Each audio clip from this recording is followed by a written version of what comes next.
Nagliparan sila, inabutan pa ng ulan.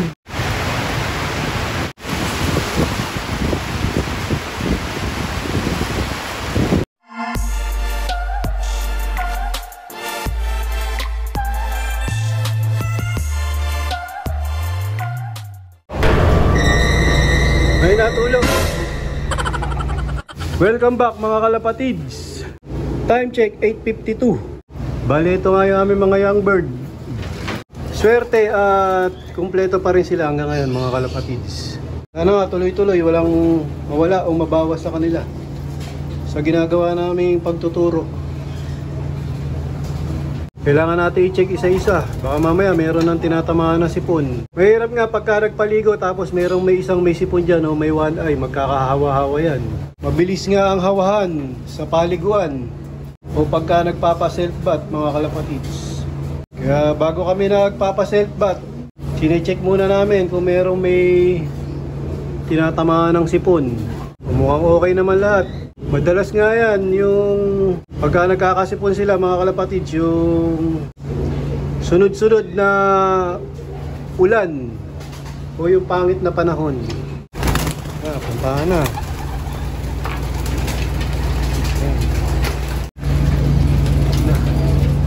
Isa nang naglusungan sa tubig.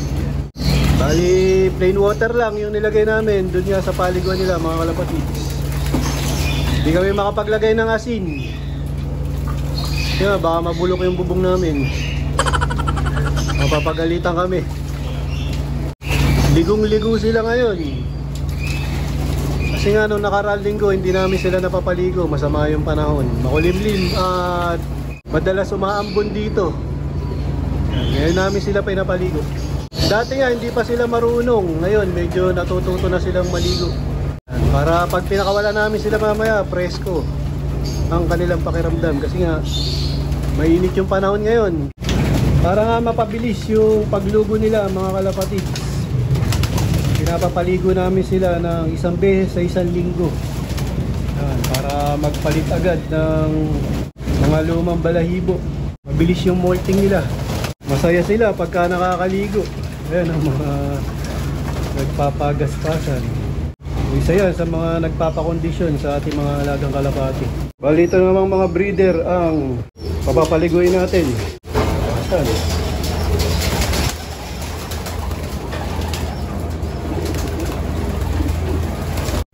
Yun, sugudan agad yung aking mga breeder sa paliguan. Ang importante, mapreskuhan sila. Tapos mahugasan yung mga mukha nila o yung ilong nila. Yung mga bakas ng pagsusubo. Para makondisyon ulit yung aking mga breeder. Pinapapaligo ko nga sila every Tuesday. Minsan naman sa ulan sila naliligo. Tama-tama nasisikatan sila ng araw tapos naliligo sila. Para ganahan sila sa pagsusubo. Hindi sila ma-stress. Lalo na yung mga may sinusubuan na dalawang inakay. Pampalakas nga sa kanila yan. Tsaka nawawala yung init ng katawan nila habang nasa limliman sila.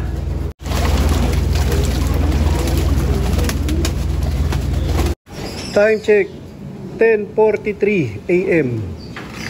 10:43, papawala ko nga itong mga veteran. Yan, yung tatlong magugulang na talaga, tapos kasama na sila itim. Tsaka itong red bar. Sila nga yung una kong paparondahin para maging guide ng mga young bird ko, mga kalapatids.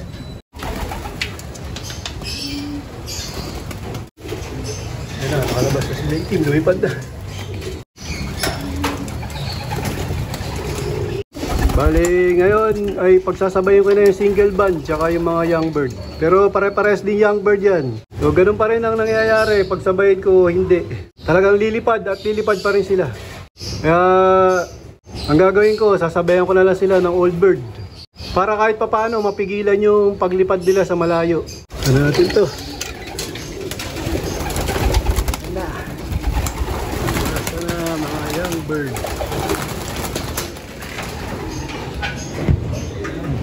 PPT ka na lahat yan. Ayun na, naglipara na yung iba. Ayun na, ayun. May apat na kagad.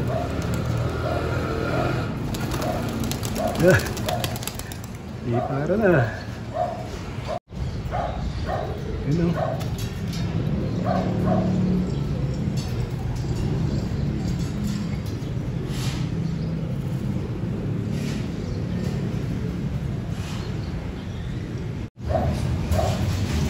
Ang taas. Yan pa, may dalawa pang lumipad. Si Grisel. Kaya lang, mababa lang lumipad dyan. Hindi ako natatakot dyan kay Grisel. Diba, nakikiramdam pa oh. Bali itong dalawa sa viewing. Yung pinakabata. Hindi ko sila pwedeng sabay doon sa malalakas. Baka sila yung pinakabata. Baka matangay. Pero may dilaw-dilaw pa sa ulo yan. Bali itong mga natira mga kalapatid. Sinahayaan ko lang sila dyan. Hindi ko sila binubugaw. Nahayaan kong kusang matutong lumipad. Uy, may isang bumalik. Ayan. Old bird. Humiwalay sa grupo. Kumalas. Baka malayo pinuntahan ng mga lumipad na mataas. Time check, 11:59. Ito na yung mga ibon ko, mga kalapatids. Ayun na. Yung may check sa mata, yun nga yung palatandaan ko. Kasi siya yung isa sa mga pinakamalakas dyan na lumilipad. Yung rumonda kanina ng pagkataas-taas at malayo. Ayan na, mga nakabalik na. Antayin ko na lang silang pumasok para kumain. Mamayang mga alas 2. Mamaya pa magpapasukan yan. Lalo na biglang kumulimlim mo. Para nga ambon. Sana nga magpasukan na yung mga young bird ko. Kasi nga ayan Di na makita yung bundok sa Antipolo. Umuulan na. Pinapaligo ko pa naman kanina umaga to. Nagliparang sila, inabutan pa ng ulan.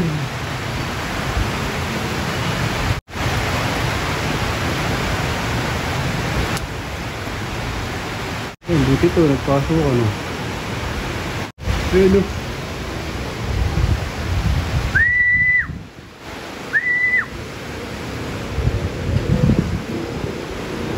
magsibaba kayo.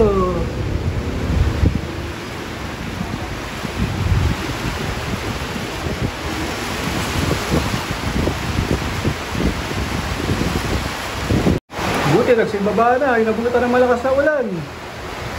Pero yari. Ayun, may lumilipad pa isa.